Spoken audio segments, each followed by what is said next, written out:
Hello అండి. విలేజ్‌లో అయితే స్వీట్ పొటాటో నిప్పుల్లో కాల్చుకొని తింటారు. అదే విధంగా మనం సిటీలో కూడా ఇప్పుడైతే నిప్పుల పైన కాల్చుకొని తిందాం రండి. స్టవ్ వెలిగించి జాలిగంటే స్టవ్ పైన పెట్టేసుకొని బొగ్గులు వేసుకోవాలి. బొగ్గులు బాగా అంటుకున్న తర్వాత స్టవ్ ఆపివేయాలి. చూడండి నేనైతే ఆపేసాను. బొగ్గులు బాగా అంటుకున్నాక మనం కడిగి పెట్టుకున్న స్వీట్ పొటాటోస్ ఉంటాయి కదా! వాటిని బొగ్గుల పైన పెట్టేసి బాగా కాల్చుకోవాలి.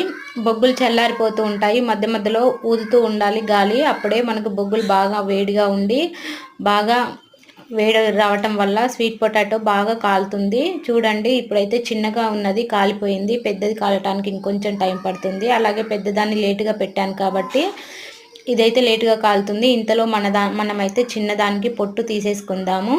చూడండి ఇలా కాల్చుకున్న ఈ స్వీట్ పొటాటో పొట్టు తీసేసి తింటే లోపల జ్యూసీగా పైన క్రిస్పీగా భలే టేస్ట్ ఉంటుంది.